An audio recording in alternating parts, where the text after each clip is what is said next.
ఇక్కడ రండి madam.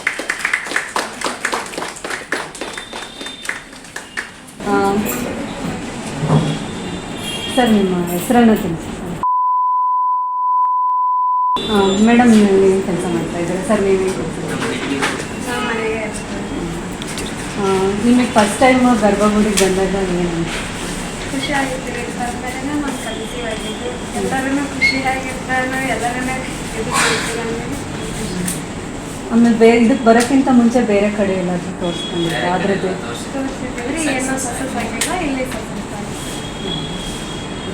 Madam ಬಗ್ಗೆ ಏನು ಹೇಳ್ತೀರಾ? ಮೇಡಮ್ ಆಮೇಲೆ ಯಾವ ಚೆನ್ನಾಗಿದೆ ಚೆನ್ನಾಗಿದೆ ಎಲ್ಲರೂ ಚೆನ್ನಾಗಿದೆ. ಆಮೇಲೆ ಗರ್ಭಗುಡಿಗೆ ಬಂದಾಗ ಸ್ಟಾಫ್ಸು ಅವ್ರ ಬಗ್ಗೆ ಏನಾದರೂ ಅನಿಸಿಕೆ ಅವರಿಗೆ ಎಲ್ಲ ಚೆನ್ನಾಗಿ ಖುಷಿಲಿದ್ದಲೇ ಎಲ್ಲರನ್ನೂ ಫಸ್ಟ್ ಟೈಮ್ ನೀವು ಪ್ರೆಗ್ನೆಂಟ್ ಅಂತ ನ್ಯೂಸ್ ಗೊತ್ತಾದಾಗ ನಿಮ್ಗೆ ಏನು ಅನಿಸ್ತು ಮೇಡಮ್? ತುಂಬ ಖುಷಿ ಆಯ್ತೀರಿ ದುಃಖನೂ ಬಂತು ಖುಷಿಲಿದ್ದ ಆಮೇಲೆ ಕಡೆ ತಂದೆ ತಾಯಿಗೆಲ್ಲ ಹೇಳಿದ್ವಿ ಆದ್ರೂ ಖುಷಿ ಪಡ್ತಾರೆ. ಮೇಡಮ್ ಕಪಲ್ಸ್ ಬಗ್ಗೆ ಏನಾಗ್ತದೆ? ಇವ್ರದ್ದು ಆ್ಯಕ್ಚುಲಿ ವಯಸ್ಸು ಚಿಕ್ಕದಿತ್ತು, ಬಟ್ ಆಲ್ಮೋಸ್ಟ್ ಮದುವೆಯಾಗಿ 7 ವರ್ಷ ಆಗಿತ್ತು. ಕ್ಯಾಂಪಲ್ಲಿ ಬಂದಿದ್ದು ಆ್ಯಕ್ಚುಲಿ ಇವರು ಕ್ಯಾಂಪಿಂದ ಬನ್ನಿ ಟ್ರೀಟ್ಮೆಂಟ್ ತೊಗೊಳ್ಳಿ ಅಂತ ಒಂದು 2-3 ತಿಂಗಳು ಇನ್ಫೆಕ್ಷನ್ ಇತ್ತು ಅಂತ ಅದಕ್ಕೆಲ್ಲ ಟ್ರೀಟ್ ಮಾಡಿ ಫಸ್ಟ್ ಟೈಮ್ IUI ಸಕ್ಸಸ್ ಆಗಿ ಟ್ವಿನ್ಸ್ ಪ್ರೆಗ್ನೆನ್ಸಿ ಆಗಿದೆ. ಸೊ ಇವನ್ ಮದುವೆ ತುಂಬ ವರ್ಷ ಆದ್ರೂ ಏಜ್ ಕಮ್ಮಿ ಇದ್ದರೆ ಏನೇ ಟ್ರೀಟ್ಮೆಂಟ್ ಕೊಟ್ಟರು ಕೂಡ ಅವ್ರು ಕನ್ಸೀವ್ ಆಗ್ತಾರೆ.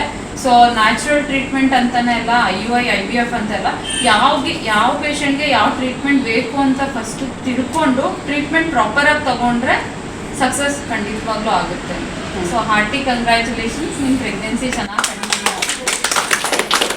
Thank you madam. ಇಲ್ಲಿಗೆ ಬರೋಂಥ ನಿಮ್ಮ ಥರನೇ ಬರೋವಂಥ ಕಪಲ್ಸ್ಗೆ ನೀವೇನು ಹೇಳೋಕ್ಕೆ ಇಷ್ಟಪಡ್ತೀರಾ? ಗರ್ಭಗುಡಿಗೆ ಬರೋಂಥ ಅವ್ರಿಗೆಲ್ಲರಿಗೆ